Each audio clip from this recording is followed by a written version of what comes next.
Alright, in this video I'm going to talk a little bit about drafting the intro and the thesis to your paper on the Jim Crow laws and where those stand today and your position on the topic that you chose. So let's just go ahead and take a look at this. These notes are actually posted on Classroom for your viewing. You can look at them at any time. Please check into them. I'm going to run through them kind of fast. So let's look at the first slide here. It talks about the introduction. This basically breaks down like the exact sentences or the exact things that yours should include and the order that they should go in. So the very first thing we should have is like a general topic statement. This is different from the thesis. It explains what the writing is about in a sentence or two. So it just gives us a general idea, okay? So you need to kind of walk your way into it slowly to help people understand exactly what you're writing about. You could also include a relevant fact about your topic. This isn't required, but if this fact is not common knowledge, or if it's not something that's just sort of a general bit of knowledge, it has to be cited, okay? And I've given an example here. George Washington was the first president.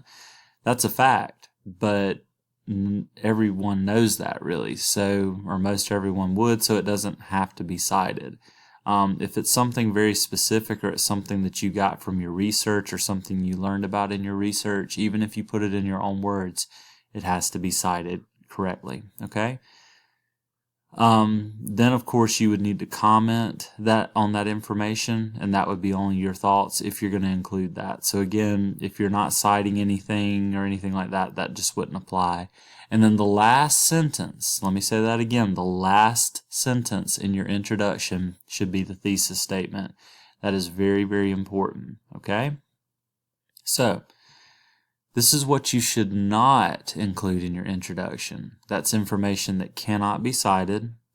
Random quotes, so just saying like, something inspirational from another person or some other writer, that's unnecessary. Don't include that, okay?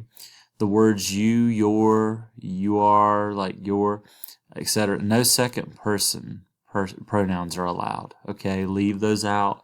I don't want second person in this paper at all. And if you need extra help on what that is, just let me know. But it's just, these pronouns right here. So you shouldn't say you at any point.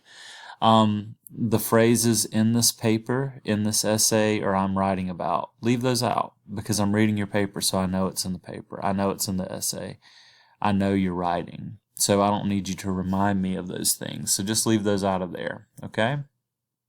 Now, the thesis, how should we construct this? You can see here it says, the very first thing, this should be built from the focus statement of your paper, your paper that you've already created from the focus question you chose. Okay? So think about what that means. What that means is you need to go back to your outline that you should have already created, and you should have a focus statement there. And if you have a good one already written out, your thesis is really done because it's going to be persuasive, it's going to be focused, it's going to be specific, and it should just be one sentence. So let me take you back to mine. I go over here to the model of the outline that I showed you in the other video, and look right here at the very first thing, introductory paragraph. This will include your position on your guiding research question. So you know that you already know that mine's about the military. You can see my other videos if you need reminders on what all I'm doing with it. But anyway, look right here. I believe that diversity within the military is necessary to secure our national defense because it unites us in the common goal of freedom and it promotes patriotism among all people. Now I went a little further and I really explain myself deeper, and I would encourage you to do that. But the biggest thing is just making sure you have a clear focus. So if yours is, I believe that, voting is necessary to American democracy, like you need to put that, okay? Or I believe that the arts can change a community, you need to put that. And I would recommend going on and stating because and then kind of telling why, just briefly within a sentence, within that one sentence. That's what I would recommend you do, just to make your thesis really clear, okay? That's what I would tell you you should do, just to make it clear, all right? Now, the biggest thing is you want to make sure this is all one sentence. This is not a question. This is not the question. You're basing this off of your guiding research question. So like mine up here, okay, is diversity within the military necessary to secure our national defense? Why or why not? So you see what I've done? That's very similar to the ones you had to choose from. So I've created this. I believe that it is, okay? And I explained that just briefly. Now the rest of the paper is going to go into more detail and explaining and supporting this thesis. That's the whole point of the thesis. It's like this is what the whole paper's about, and then you go in and you just explain yourself. You provide your details, okay, in your first, second, third body paragraph, and then you give your conclusion. Okay, so let's actually go through and look at the writing of the introduction. Now I've already created a title here. I called mine The Home of the Brave. It's about the military, so I felt like that was fitting. Now let me go through. I've already typed this up, so I'm just going to drop these in here. Okay, so this is my very first sentence. You see? It says the United States military is the most powerful and elite military force on the planet. You see how that's just very general? It's not something that, I mean, it's my opinion. You know, I think it's a correct opinion, but it's an opinion.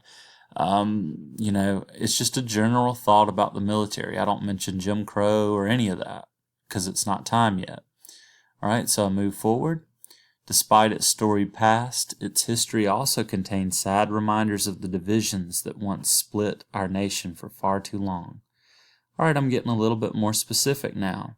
We know that this paper is about Jim Crow. You do.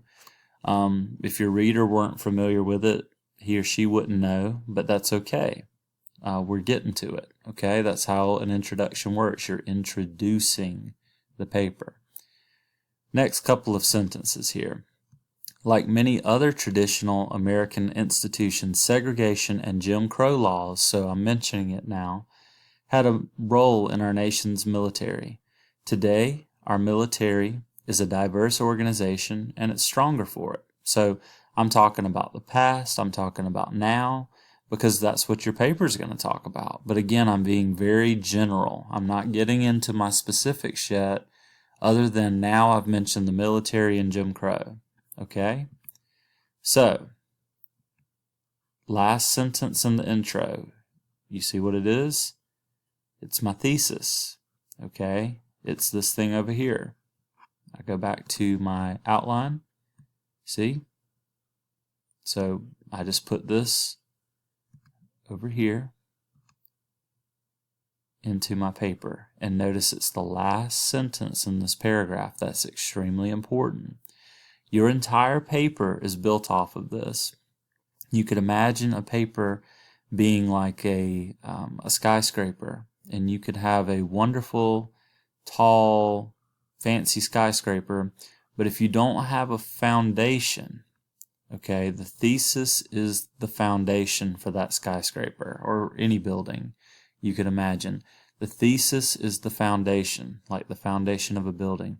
Everything in your paper is built off of this sentence. That's why it's so important. That's why all your English teachers talk about thesis statements all the time, and they always will, because again, they are that important. Now, the whole paper is important, but the thesis statement is what gives it focus.